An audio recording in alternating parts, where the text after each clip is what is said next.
Hola, ¿cómo les va? Yo soy Jorge Larreta de Buenos Aires, Argentina, y aquí estamos una vez más tratando de explicarles a ustedes los principios de nuestra técnica para el manejo diagnóstico de las patologías de la articulación temporomandibular. Y aconsejamos que aquellos que no hayan visto el módulo 1 vayan a verlo en YouTube para evitar superponer y tener que repetir muchas enseñanzas, manteniendo solamente aquellas que creemos importante información. Nosotros vamos a hablar de lo que se llama la técnica neurofisiológica y hoy específicamente vamos a ver ciertos principios filosóficos. Convencionalmente existen dos grupos fundamentales de escuelas que manejan estos problemas temporomandibulares. En realidad podríamos hablar de que son tres, porque existe una teoría, que es la teoría oclusal, la cual dice que todos los inconvenientes son productos de problemas en la oclusión. Después existe la teoría psicosocial, que dice que los problemas son producto de la tensión que uno vive actualmente en la sociedad moderna. Y tercero tendríamos una teoría que es una mezcla de ambas, donde mezclaríamos las teorías oclusales y las psicosociales para conformar una tercera teoría que sería multietiológica o multifactorial. Esto hizo que durante muchos años ajustáramos a los pacientes a esos paradigmas, creyendo que solamente los problemas oclusales y los problemas psicosociales podían ser el factor etiológico de los problemas de la articulación temporomandibular. Por el contrario, nosotros la técnica neurofisiológica, además de manejar los conceptos oclusales y llevar también por delante todo lo que sea los conceptos de la escuela psicosocial, creemos que la articulación temporomandibular puede enfermarse de lo mismo que se puede enfermar cualquier otra articulación del ser humano. Por lo tanto, vamos a utilizar como elementos diagnósticos los mismos elementos que se utilizan en la medicina para poder hacer estos diagnósticos en las distintas articulaciones. No vamos a crear una escuela de diagnóstico independiente, sino que vamos a utilizar los conceptos de las escuelas médicas para poder tratar cualquier patología en cualquier área. Por esa razón, la primera que vamos a observar ahora es la teoría traumática, considerando que los golpes pueden producir daños en la articulación temporomandibular. Si observamos esta imagen, que es muy vieja, es una vieja lamiografía, una de las primeras que nosotros tomamos, acá se ve un cambio de dirección en el crecimiento de esta cabeza de mandíbula. Esto vamos a aclararlo un poco más. Esto es conducto auditivo externo, esta es la fosa mandibular y esta es la cabeza de mandíbula, que en lugar de estar alineada con el cuello de mandíbula ha sufrido una deflexión hacia el sector anterior. Si vemos aquí, por el contrario, esta técnica más moderna, es una reconstrucción tridimensional sacada de un archivo DICOM por medio de la técnica de Dolphin. Acá nosotros tenemos en esta articulación marcada con un círculo un cambio de dirección notable en esta cabeza de mandíbula. Acá tenemos para observar otras lesiones, otras estructuras extrañas, como por ejemplo es la alteración en el espesor de esta fosa mandibular, pero vamos a prestar atención por ahora solamente a este cambio de dirección, dado que las características de las articulaciones y sus alteraciones las veremos en el capítulo que corresponde a imágenes. Acá tienen ustedes el cambio de dirección, este es el eje de la cabeza de mandíbula, y aquí, este es el cuello de mandíbula, y este de aquí es la cabeza de mandíbula. Existe una angulación que no es fisiológica en ningún caso. Acá vemos esto mayor aumento, esto es una articulación vista del polo externo, esto es a 45 grados, esta es la vista frontal tomada a 90 grados, y esta es la del lado opuesto, es decir, del mismo lado, pero del polo interno de la articulación temporomandibular. Fíjese el ángulo que tiene esta cabeza de mandíbula y el ángulo que presenta este cuello mandibular. Esto no es una variación normal de las estructuras anatómicas, como algunas veces nos han querido creer.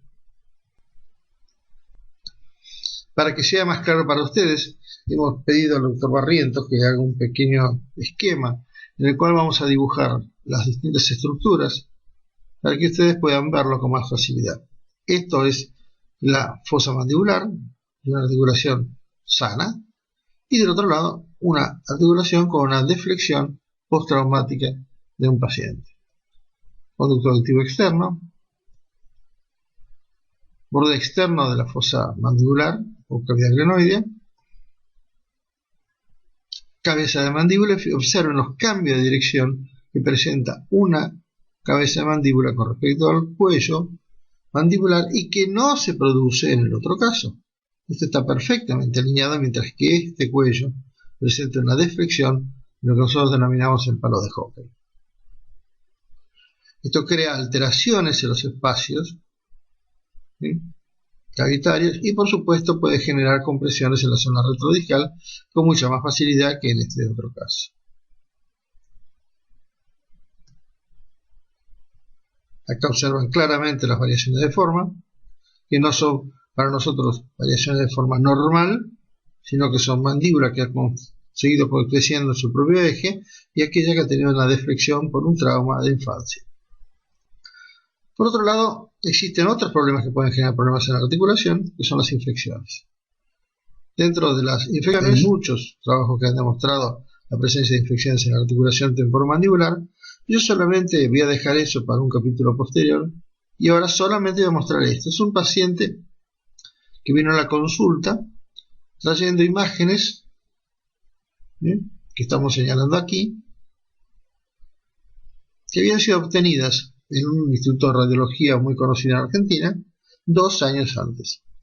Este paciente no había sido tratado, y cuando yo lo vi le dije: mire, esto puede generar lesiones y dolores en su cabeza de mandíbula.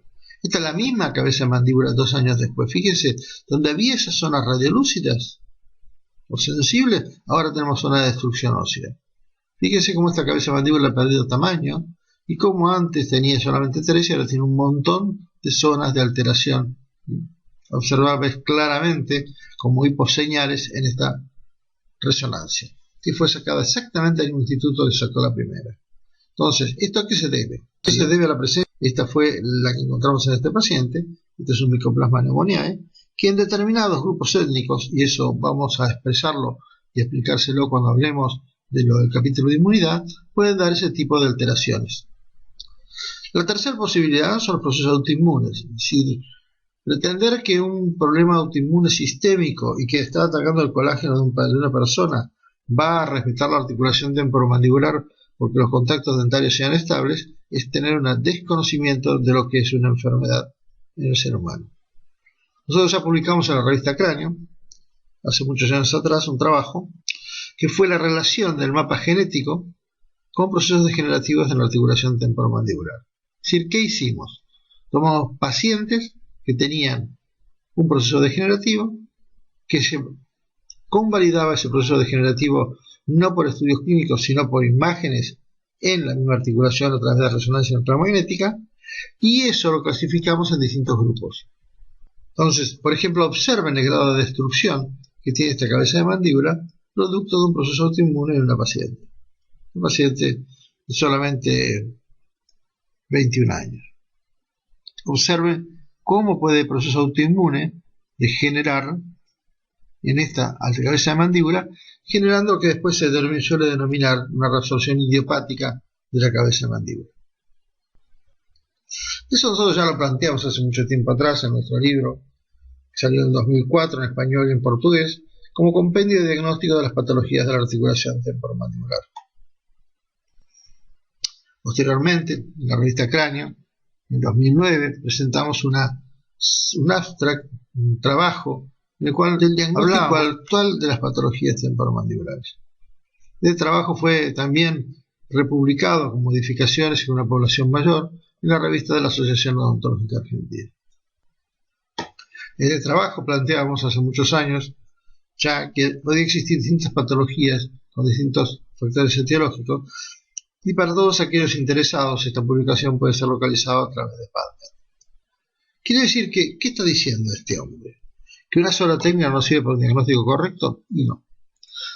Una sola técnica no sirve para un diagnóstico correcto, como tampoco sirve en medicina. Nadie haría un diagnóstico de ninguna enfermedad simplemente con análisis de sangre o simplemente con un análisis de orina o una auscultación. Necesitamos una serie de elementos como utiliza la medicina actual para llegar a un diagnóstico correcto. Y estos van a pasar por los estudios por imágenes, de los cuales después explicaremos un poco más, y también por los análisis complementarios de laboratorio. Estos son, si tienen alguna consulta, alguna duda y quieren contactarme, estos son los datos de mi consultorio, y mi teléfono, y mis direcciones de mail. Así que si a cualquiera quiere tener una consulta conmigo, no tiene más que ponerse en contacto. Además pueden buscar los trabajos en Facebook, en PubMed, en Vireme y encontrarlos también en YouTube. Muchas gracias.